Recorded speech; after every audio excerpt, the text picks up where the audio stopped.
Welcome to the Being Known podcast with my friend, Dr. Curt Thompson. And my friend, Pepper Sweeney.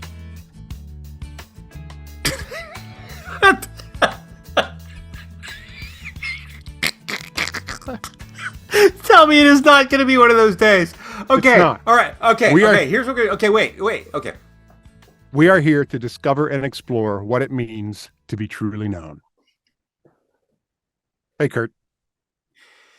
Hey, Pep. Today, we're going to be discussing the story of Chachma, the narrative domain of integration. And that's no joke. This entire podcast today is going to be riddled with Chachma.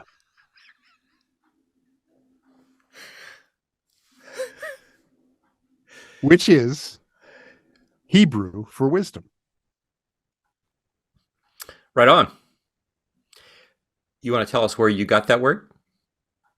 Yes, I got that word from the Bible Project, which we'll be talking about later on in this episode, because we want you all, after you've listened to this episode, to go to the Bible Project and watch this very short video on Proverbs that is beautiful, and it will teach you even more about Chachma.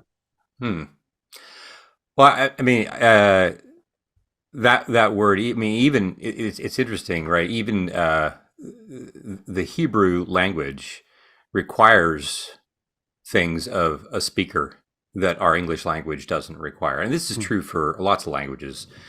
But the whole idea that you are pronouncing it the way you are, that you're starting literally at the back of your throat, yes, to bring the word forth, means that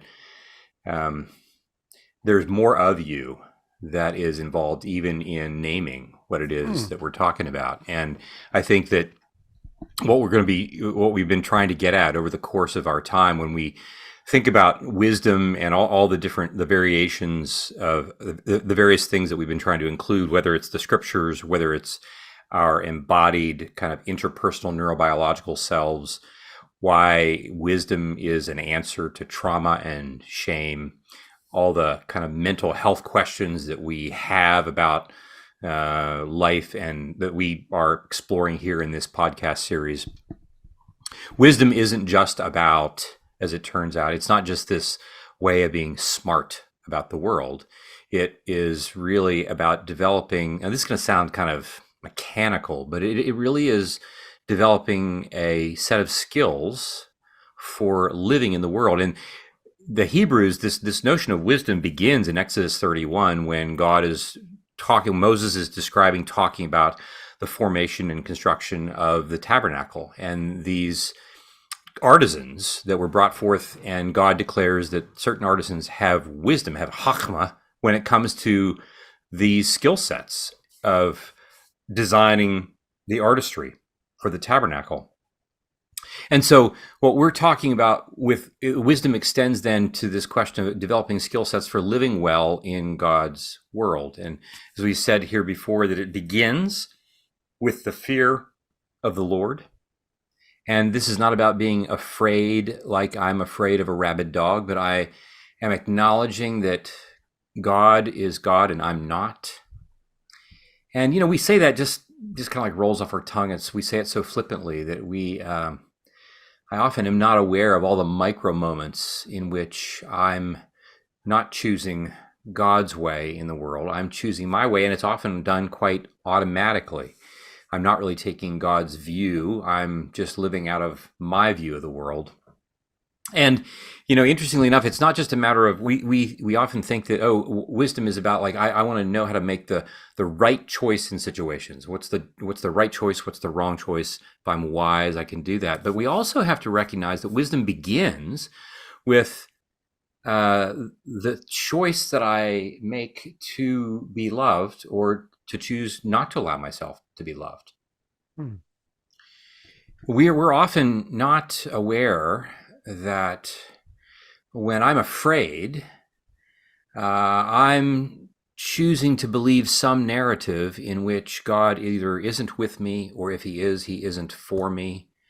And if he is, he's only for me under certain circumstances, and typically only circumstances in which I'm doing all the right things. And so I have this kind of grid that I kind of filter God through before I'm willing to allow myself to be loved. And if I don't allow myself to be loved, I walk around believing that I'm not, and that only recycles and strengthens my sense of being afraid. And I then tell my story in such a way that, like, I'm not safe. I am not seen. I'm not soothed. I'm not safe. I'm not secure. And I also tell a story about God in which he's a tyrant, or he's not trustworthy. He's not faithful. And without being aware of how much of my own personal story is being mapped onto this. And so when we encounter what we would call in the scriptures wisdom literature, when we encounter this story, this is a story we would like to say that when Jesus talked about the scriptures, he would talk about the law and the prophets. This is how it's often talked about. It's talked about the first 5 books, the Pentateuch, and then history, the writings, and the prophets. But wisdom literature is a part that is set aside. It's a different part of scripture. It's not law. It's telling us right from wrong. It's not prophets. It's also teaching us about how to live right from wrong, but it is this accumulated insight of God's people throughout the generations. So it's not just me. I'm not just accumulating something for me. That I am just kind of, what I want to do is to receive from the wisdom of the generations that have preceded me, those others who have learned what it means for us to live wisely, to live well in God's world.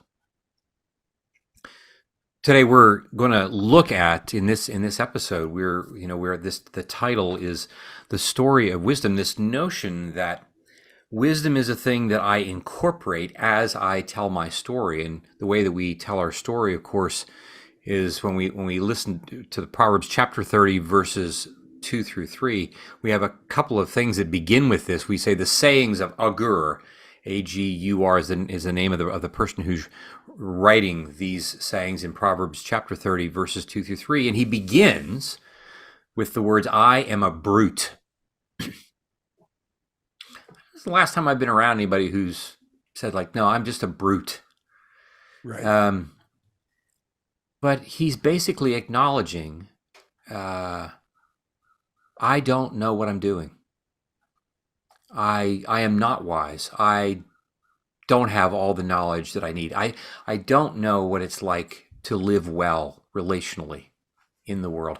Frankly, I don't maybe even know, first of all, what it means for me to live relationally with myself. I was just this morning before our recording, I had the opportunity to be with my new spiritual director, Father James, and we, and he offered a couple of insights to me about me and about the world. One of, like, that I just hadn't even really considered before. And there's this sense of, like, here, receiving something from someone, and it's immediately followed with this, like, why didn't I already know that? Why don't I already? As opposed to just saying, wait, I don't know things. And there's a certain, if I'm willing to just kind of like relax into that, if I'm willing to just take a breath and receive that, then I discover, if I'm able to say I'm a brute, if I'm like, I don't know, then I'm not forcing myself to feel like I have to know everything, which is the posture I typically take. If I think that I'm alone in the world. If I'm alone in the world, then I have to navigate it by myself, and I have to be in charge of all those things. That's the way I tell myself. It just reminds me when I was, when my kids were younger, one of my kids looked up at me and said, when did you get to know everything? Like, when did you get to the point where you knew everything? Wow. Wow. You know what you're saying, Curt. I think it's interesting in, we when you have a goal to gain wisdom, you obviously want to stay curious, and sometimes I think it's difficult to stay curious about ourselves and about, especially those parts of us that that maybe are not the most beautiful, that and to stay curious about those, and when you're in relationship like you are with your spiritual mentor and they say something to you, the first impulse isn't always necessarily to stay curious about that. It's like, yeah. Yeah. Yeah. Well, I think about the conversation that you and Amy and I were having just a few minutes ago. And I think about how grateful I am to have, in this case with the two of you, people who ask me questions about me in ways that are curious and without condemnation. And I'm aware that how easy it is for us, like you're saying, like I want to stay away from those questions because I guess my assumption is that whoever's asking the question, like I have a map in the back of my head in which that question's like they're asking in order for it to be condemned. Yeah. And I think that we have acres and acres of parts of our stories in which that's the case. I stay away from allowing other people to be curious about it because I only ever assume that the part that we're talking about is a part that needs to be different than it is, and it needs to be different right now. The part of me that feels, the part of me that can feel like I'm not the dullest pencil in the box. I was recently on a retreat where there were a couple of. I just got to say, I don't want to be in that box if you're the dullest pencil in it, because I wouldn't even be like a nub on the end of the eraser. I'm sorry, but if you're the dullest in the box, I'm not even on the same shelf. I don't even belong in the store. Oh my gosh, dude, but I mean, it's just endemic. Like I was at a retreat a couple of weeks ago, and there were a couple of physicians there, and we were talking about this, and they're my age, and they're like, my goodness, like it's the same for everybody. Everybody in medical school is sure that like they have to, because like they're not smart enough. They're just not, and this becomes kind of this thing that gets drilled into you, and you have to stay with it. And this is the story that I tell. I'm not smart enough. I'm not smart enough yet. I'm not smart enough yet. And you burn a lot of energy telling the story, I am not enough. I have to be more. I'm not enough. I have to be more. And one of the things that the scriptures, I think, do, and that our community, when we talk about these confessional communities, one of the things that they do very powerfully, if we allow ourselves to be receptive to what they offer, if we allow ourselves to be immersed in them, they begin to, just by sheer inertial force, tell a different story for us. And today, when we explore a little bit, we're going to dip our toe into the 8th proverb, Proverbs chapter 8, and we return to it as this picture where wisdom is a lady who's speaking. And she is telling a story, and it dovetails perfectly with this notion of what we call the narrative domain of the mind. This idea that we are storytellers. We've talked about this on other episodes before. This notion that human beings tell stories like no other creature in the world does. Our stories are all told. My story, your story, was told about you, for you, even before you're born. Our parents are thinking things, not everything which is so great. Then we get into the world and they're still telling our story until we eventually have the chance to tell more and more of it on our own. But we never end up telling our story by ourselves. It's always told collaboratively. And even if I feel like I'm the one who's in charge of my story, there are always going to be other people who are part of that, other voices, even people who aren't even around anymore. Our stories are mostly told without words, just like a great motion picture, just like a great painting. We want to tell our stories in order to be heard, even if there's the part of me that even the part of me that doesn't want to tell you about certain parts. I mean, we've had some vulnerable conversations over the course of our friendship, and in the moment just before the story leaves my mouth, I'm like, I'm like stepping off the cliff into the dark. Is this a good idea or not? Not so much because of you, but just the very nature of how shame works. Right. But the reason I'm doing it is because I want this to be heard.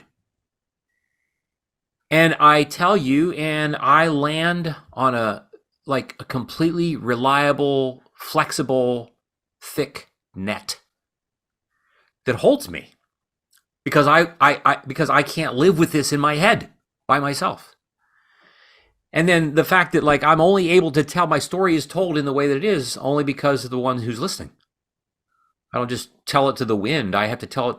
When I tell it to you, that story becomes something different than what it was when it was banging around the isolation of my head. Hmm.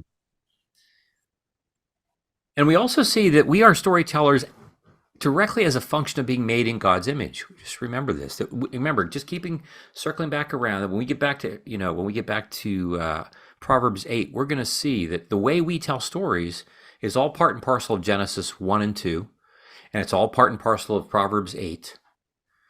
That God is a storyteller. He's in the course of the scriptures, he's telling a story about his relationship with humans. And it's not just the story that's being told, but it's the nature of how the scriptures tell it, which, as it turns out, is the same way that we end up telling our own story. We do this all the time. Like we are repeating things over and over. We meditate on ourselves. That's what we do. I'm thinking about me day and night, right? You read Psalm 1, the first Psalm, it says, meditate on the law, right? On the Torah, like meditate on the story of the scriptures day and night. Like, no, man, Curt's going to meditate on Curt day and night. And in fact, I kind of get what I pay for. By doing this. This is, the scriptures of Curt, meditating on them both day and night while his tree withers. So there is this sense, again, that we get back to that sense that these scriptures are ancient, Jewish, messianic, meditative wisdom literature. All 6 words are hugely important because they correlate with the parts of our own story. We like to say we are the scrolls on which God and humankind are writing things, each of us. And this is completely tied up in the process of attachment. The process of how we like to say a newborn comes into the world, and that premature, immature infant brain is looking for a mature adult brain to help organize itself. Hmm. And we have this process where we come to tell the stories the way that we do. So it's not just what are the facts of my story, but how do I tell it? Do I include the parts of my story that are painful, and have I made sense of them? Am I aware of the anxiety that I carry that actually got started 3 generations ago and nobody dealt with it, and now it's kind of come to inhabit itself in me, like in really concentrated ways, and now I've got all kinds of symptoms, and I think that it's all about me, but as it turns out, it's about the trauma that happened. I was listening to a patient just the other day who was talking about this anxiety that they carry, and for as long as they can remember, since they were a little kid, they don't know everything. And then they started to describe what happened to their grandparent, where they had a grandparent whose parent, one of their parents, when that grandparent was 6, was killed in a train accident. And the grandparent, the father who was killed, the other parent couldn't tolerate it, became an alcoholic, married another person.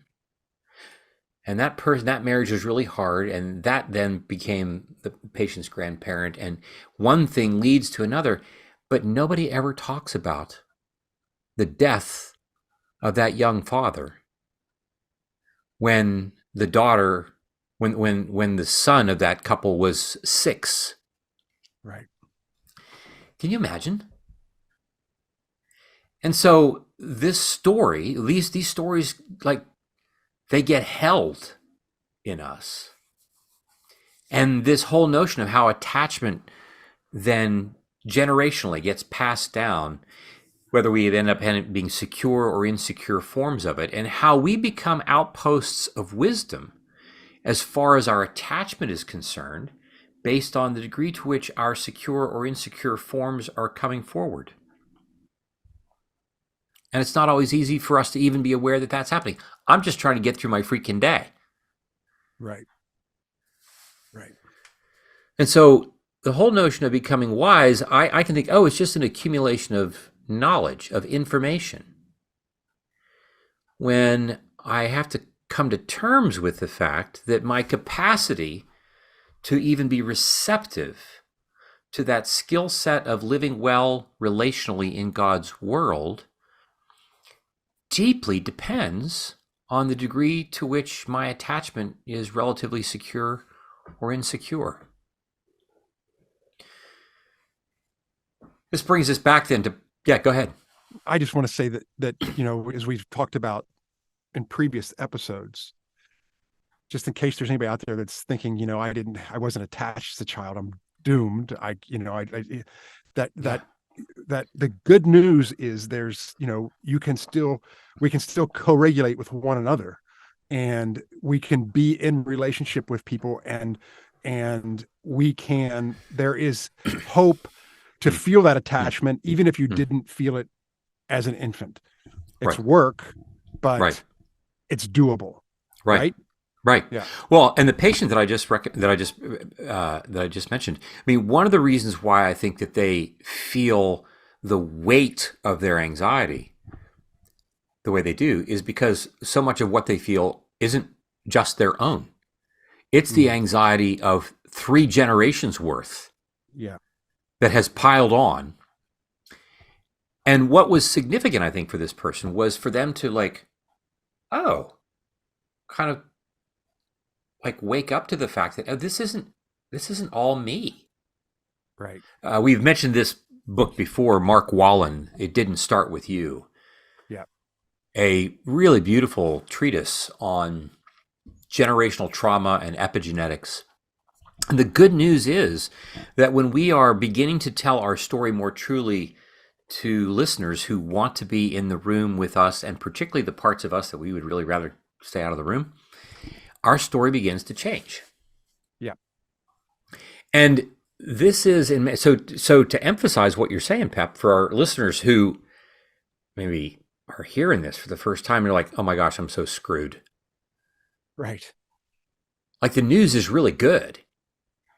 That we really believe that the gospel comes and tells a very different story, and not in the abstract, but it wants to tell that story in an embodied fashion, whereby which we are hearing it through the eyes and voice and body language of another human being.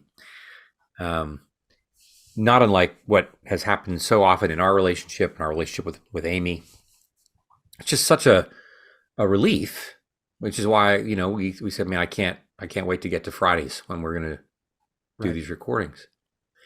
One of the things that we discover in Proverbs chapter 8 that kind of helps us in kind of weaving together these notions of wisdom and attachment and storytelling is that right out of the bat, we're not going to read the whole thing because it's an extended proverb, but the first thing that you sense is that the proverb begins with this calling with longing. Lady Wisdom is in the street and she's calling for people. Like, there's a longing that represents God's longing for us. She's not just longing. This is not like a teacher standing up and saying, I long for you all to make straight A's so that I look great as a teacher. This is the hen who is longing for her chicks, as Jesus talks about as he looks over Jerusalem, how I have longed to bring you under my wings, as a mother hen brings her chicks under her wings. Lady Wisdom is calling and saying, I want you to long for me.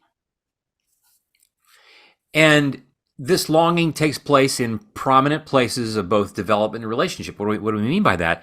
That we have different kinds of longings at different stages of our life. I have a different longing when I'm 2, even than when I'm 4, than when I'm 10, than when I'm 17, when I'm 60. We have these different longings. And so every time we pass into different developmental stages, we're going to awaken to particular longings that we have. And wisdom is calling in those particular places, saying, yeah, here's going to be a crucial moment where you're going to need me, because you're now moving into a stage of development that, like, you've never been before. You're right. You're like Augur. You are a brute. You have no idea but she's not saying it with that voice. She's saying it with a voice like, oh my gosh, here we are. We're in a new stage. Let's do this together. But it also is something that we need in relationships. I mean, I've been married for 36 years, and dude, like, my wife needs new doses of wisdom to live with me every day. Like, she's like, yeah, I think I know you. But then, like, just when I think I do, after 36 years, just when I think I do, some other part of Curt Thompson shows up in the kitchen. And she's like, oh my gosh.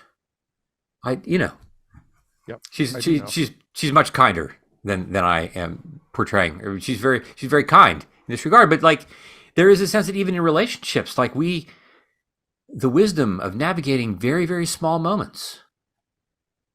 It's like,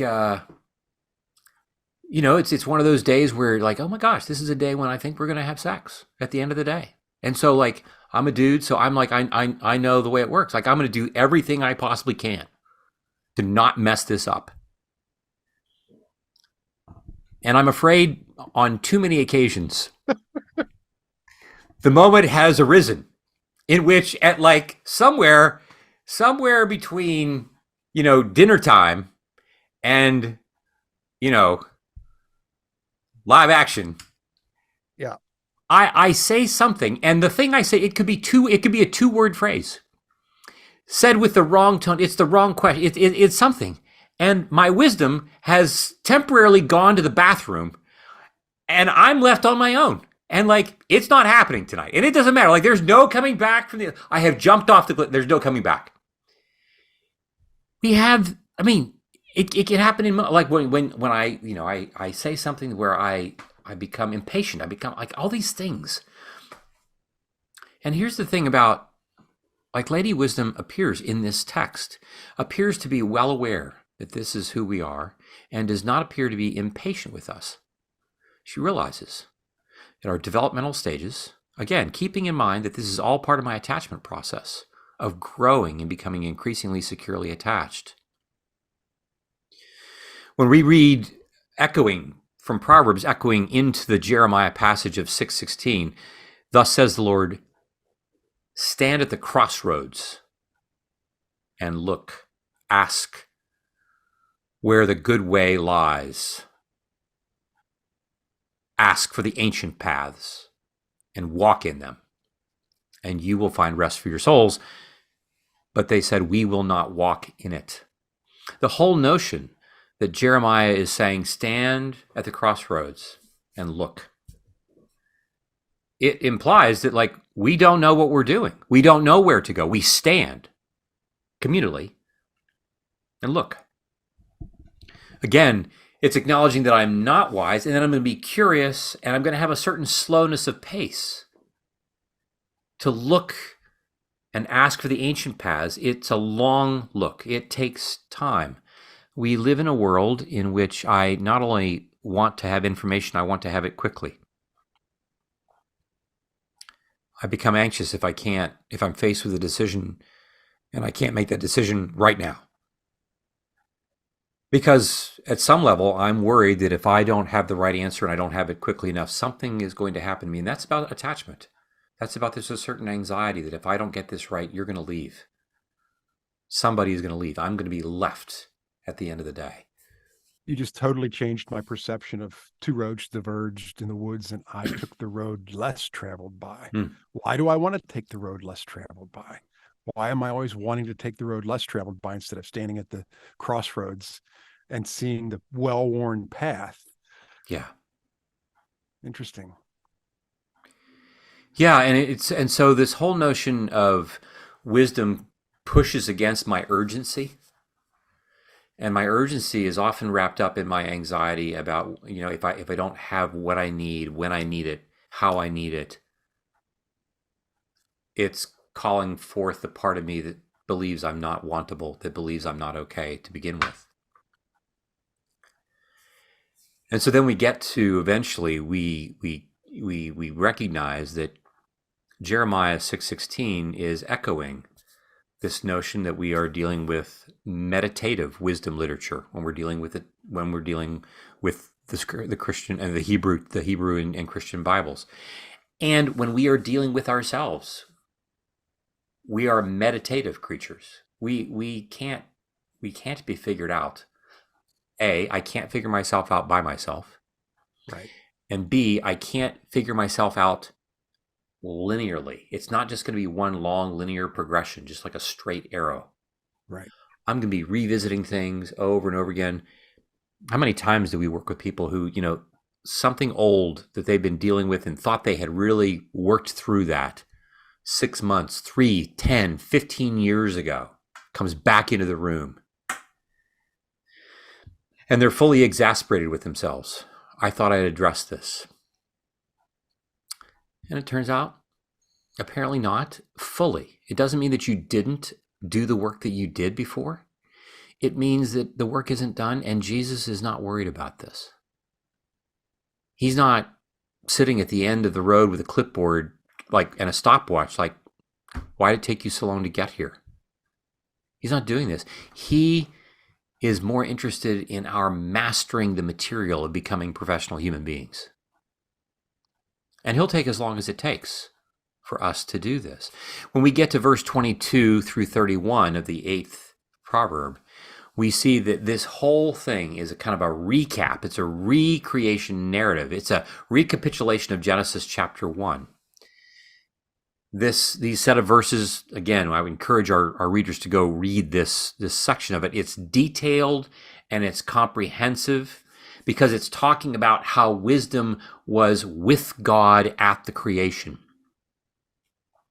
This withness of wisdom. This sense of like, oh my gosh, I feel my sense of being better able to make good choices when I am not by myself in the room. If I imagine you being with me and I make a decision, I can make it with confidence, not just because I know it's right. Perhaps that's part of it, but it's also because if it turns out to be a decision that I find out later, I wish I'd done differently, you're not going to leave the room when you find out that I've made that kind of a decision. So this whole notion of wisdom being with us, so wisdom isn't just something that we have, it becomes something that we are. I acquire it, but it also it's part of me. The text in Genesis is wisdom is at God's side, but it is also the very thing that is creating. It is a part of God, yet it is distinct from God. Which brings us back to God's words to Moses on the mountain in Exodus, when he says, who am I going to tell them? Who am I going to tell the Hebrews when I go to Egypt? Who am I going to tell sent me? And he says, I am that I am. All those things that you think, love, goodness, patience, kindness, wisdom. Those aren't just attributes of mine. I am that. The essence of all those things is me. And so we discover that as it's not just about my acquiring wisdom, it is about becoming living, breathing, pulsating wisdom just by your very presence. Your very presence of being with others. Your presence of being an agent who gives others the experience of being seen, soothed, safe, secure. Your presence standing at the crossroads with others when they also are urgently wanting to just blow right through it. But you're going to be with them. And in so doing, we, as you were pointing out earlier, when it comes to the narrative domain of the mind's activity, we have the opportunity to retell our stories literally from the beginning.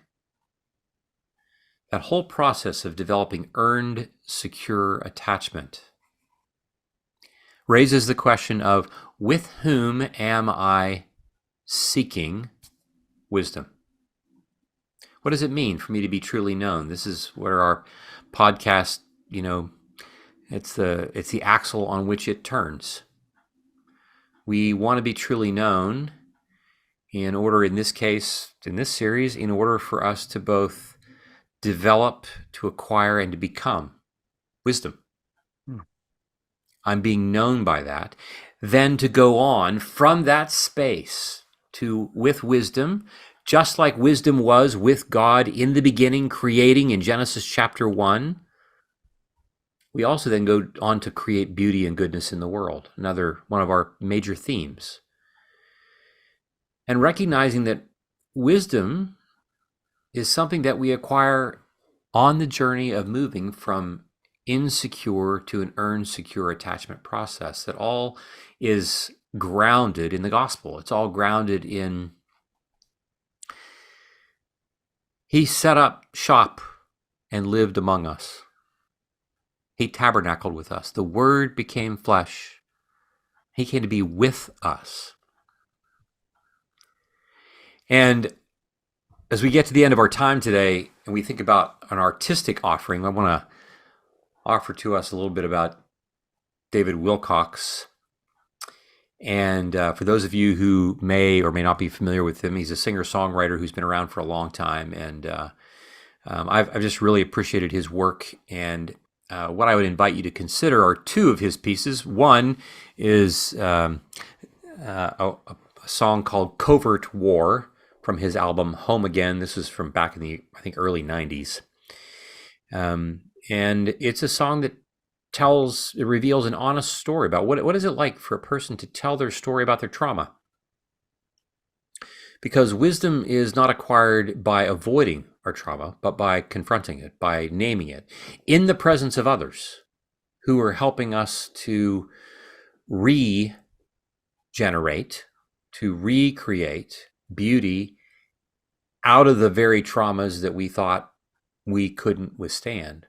And so that's one piece from David Wilcox. Another piece that is a way that kind of helps facilitate that healing process. And another beautiful ballad that he wrote called How Did You Find Me Here, from the album of the same name.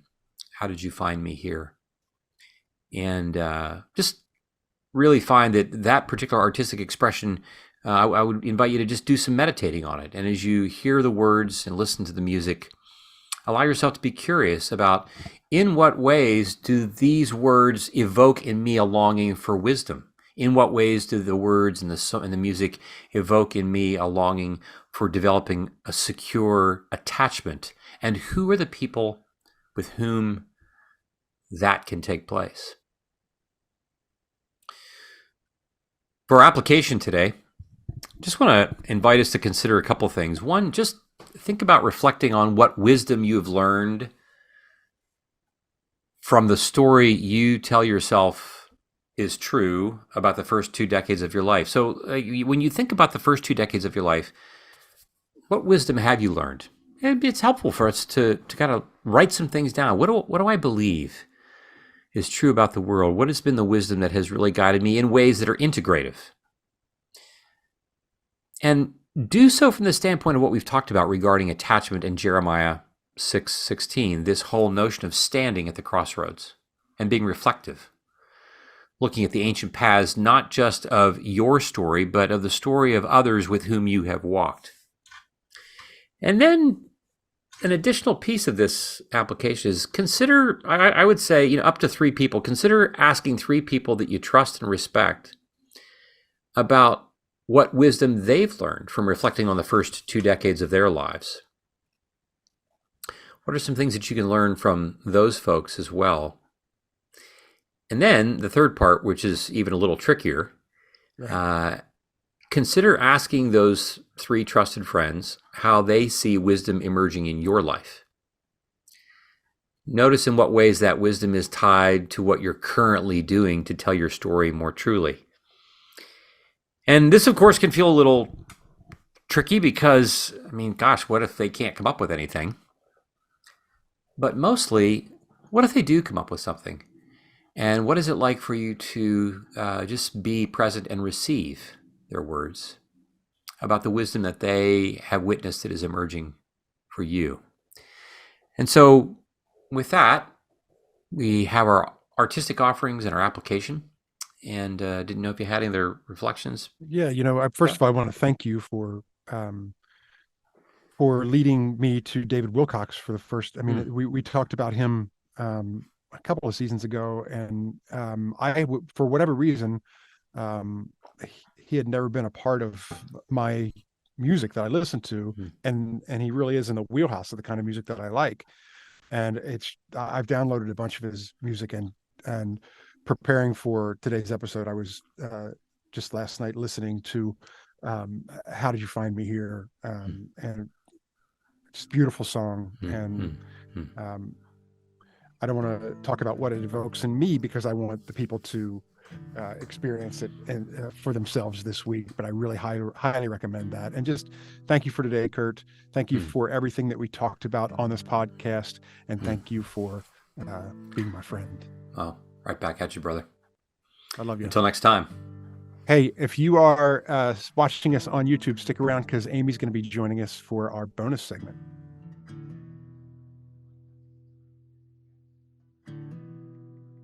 Hi, guys. Hey. Bonus segment. That's right. You are the bonus. Wait, I'm really glad you're here, Amy. Thanks, Pat. I received that. I'm still thinking about it. I thought, were you thinking about our earlier conversation, or no? You're thinking about if you're really glad I'm here. I'm really glad you're here. So, I have two thoughts. One of them, and this made me think of a being known podcast, Mad Lib, because I was like, I'm a brute. Okay, I'm not a brute, but I thought, fill in the blank, because I'm something. And so it's like filling in that blank and then reading our Mad Lib. Like, there could be other stuff that would be, wouldn't be a one-line Mad Lib. But then, like, to think about what I am, what that word is, and then to tell somebody it, and then to wait. Like, are they going to bail, or are they going to stay and they've bailed internally? And then I thought, until when we fill in that blank, then we can do something about it. Right. And that's such that seems like to me like, such a simple thing. But if we go slowly, and like that just is fascinating to me. Yeah, I mean, I think that my fear of the shame that will quickly emerge when I acknowledge that I'm not wise, that I don't know something. My fear of that is what has me rushing quickly through the crossroads. And so the notion of sticking around long enough to say, I'm not wise, and then exhale, and to discover, I can say that to people who are not going to say, you're right, and we've been waiting for a while to tell you this, that we really do think that you're an idiot, and even more so than you think you are. Right. But rather that someone comes with a response of, so you're aware of what you don't know, so let's learn together so that you can know more. But without that, but you're right. If I don't name it, if I don't slow down long enough to allow myself to be present, to receive from others, I'll continue to walk around, not gathering wisdom, but continuing to be anxious about the awareness that I'm not. Which doesn't play well at, crucial moments with your families and at work, and it doesn't play well. No. So you said you had two thoughts. That was one. Yes. Is there more? So was there more you want to say about that at all? No. No, Okay. I was waiting to see if Pep had a thought. You might have a thought Yeah, about go, this. Pep. What, Pep? Wait, No, wait. I don't have. No. Go ahead. Okay. So the other thing kind of ties into last week's application, which was think about like each decade, 2 or 3 things, things you remember about your life. Okay, so I love the application. So and I don't always do them like right after the episode, but so this one. So oh my gosh. Okay, and it kind of ties into this week's application. But like one of the things I remembered, like there were happy things that were fun to recall, and then things that were a little more hard, more difficult. But so what's swimming in my head is retelling our stories and being with others in telling our stories. Because one of the memories was me learning to ride a bike. And I was 5. I remember the parking lot that was down the street from us. I don't remember whose hand was on the back of the seat. There was someone there, which is, it's interesting that I don't remember. But like, I've never thought about the joy of learning to ride a bike beyond that. But then in recalling, okay, what did I sense, image, and feel? What did was SIFT be? And the wisdom, it was like, oh my gosh, I was the happiest 5-year-old. And like, I fell and skinned my knee, and I just like, somebody patched it up, and I was right back at it. And I felt such a sense of power and strength, and like I felt like I could fly. And that's not the memory that my mind goes to when I think about my childhood. Until I did this, I'm like, oh my gosh. Right.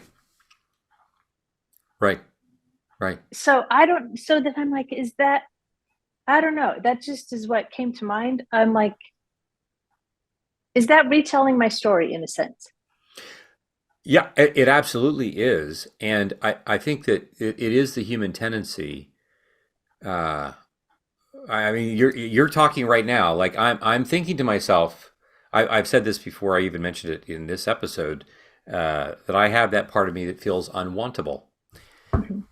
But I could go back and I could name a number of really important moments in which that categorically was not true. The very opposite was true, that people were delighted and had really wonderful things, believable things to say about me, and to invite me into their company, that I don't pay attention to. And I think one of the elements of what it means to, again, we think about wisdom being a thing that is separate from us, that we acquire. And when we tell our stories, we often think that my story is a thing that is separate from me that I could tell. Like there's this, it's like here's the roll of film. It's my story. I would put it right beside me. It's separate from me. Right. When in fact, when we discover that wisdom is as much a feature of how I choose to pay attention to what is true about the world, including the many moments. I mean, how many times, Moses said, Deuteronomy 8, 4 times, to the Hebrews, remember the Lord your God. When you enter into the land of the promised land, remember. Like, you have to actively pay attention to particular things, because most of life isn't what you want it to be. At the very most of life it can be kind of neutral at best. But the things that I remember, the things that like I pay attention to, are the things that, like, the stories I'm making up, or the things that have happened that have been traumatic. Like that's what I'm paying attention to. And God is saying, in order for you to, like, wisdom includes paying attention to those other things that tell a truer story about who you are. And I have a harder time doing that. Remember, Moses, when he tells this, he's talking to a group of people. He's talking to a community. He's not like, it's not just my job on my own to figure this out by myself. It's my task to collectively do this, which is because I need you all to help me remember these things. I mean, not unlike the conversation that we had before we started recording about some things that it would be really helpful for us to have each other kind of on a speed dial to help us remember the things that are really important for us to remember when there are other things that are flooding. That act is an act that is wise and is both cultivating wisdom in its very motion. And what was it, Curt, that you said about how it takes so much longer for us to think about the joy and to feel joy than it does? Yeah. This notion that it takes less than 3 seconds for the experience of shame to register and be encoded. And there it is. It's very hard to forget it. Right. And it can take anywhere from 60 to 90 seconds for us to, with intention, pay attention to a moment of joy that we can then recall. It doesn't mean that we can't recall. So Amy, it's like you can go back and you can think about it.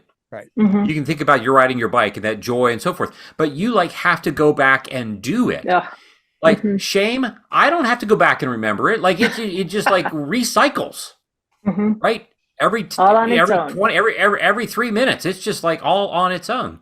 And so there is a certain effort, but that is required for us to pay attention to this. But here's the beauty of it. There is a sense in which for us to become fully mature, for us to grow into our role of stewarding the earth, of being kings and queens on the earth, which is what we are told is going to be our vocation. And you're thinking, my gosh, what's God thinking? Right? He's I'll be happy to just be I'll be a servant. You just make 3 hots and a cot. I'm happy to have that.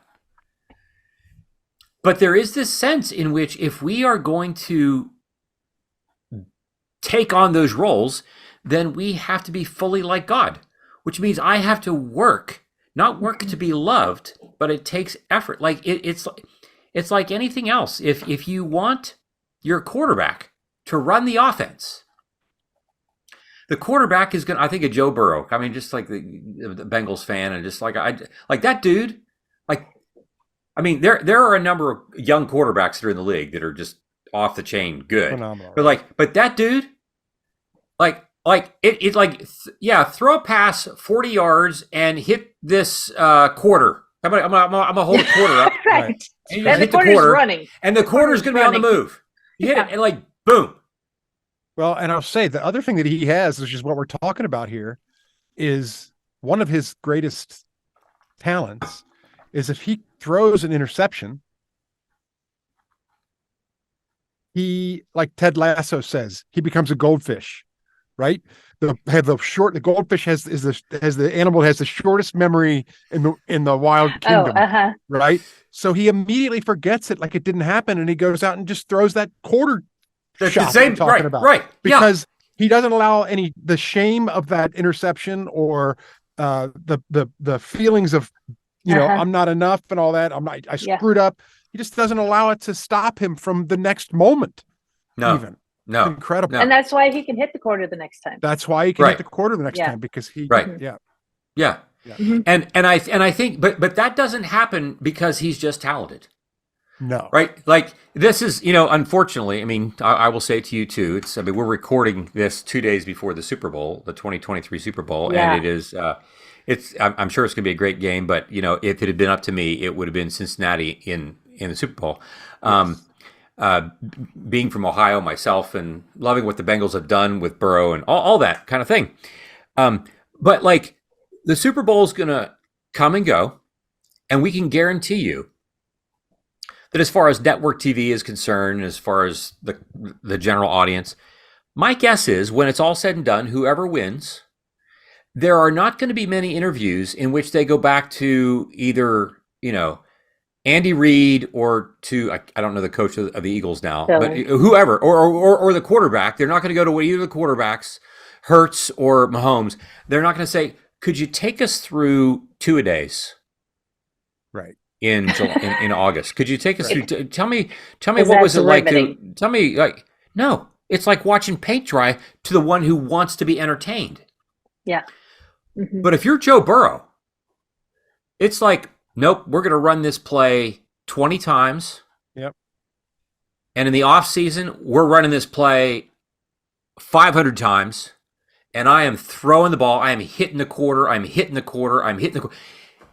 And this, because he is working to grow into his fullness of being the man on the field.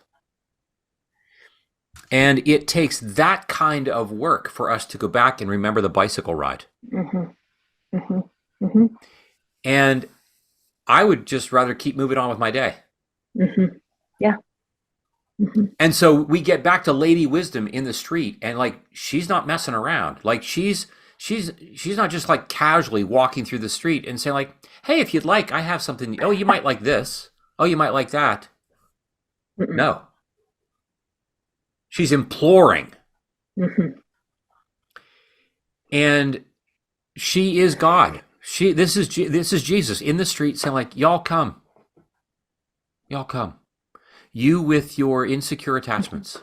You come. You who are weary and heavy laden. Y'all come. Come. And wisdom will find you."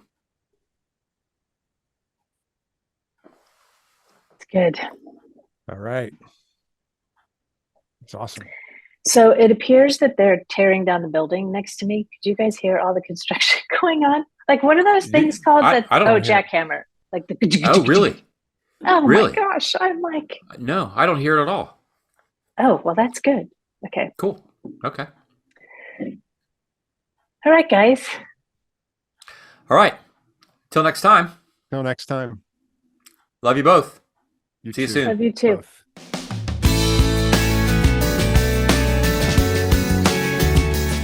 This podcast is produced by Curt Thompson, Pepper Sweeney, and myself, Amy Chella. Audio production and editing is by Keaton Simons. Video production and editing is done by Mark Gould. If you'd like to connect with us, you can find us on social media at Being Known Pod. If you like this podcast, tell a friend. If you love this podcast, tell everyone you know. And please like, rate, and review wherever you listen. Be well, be known.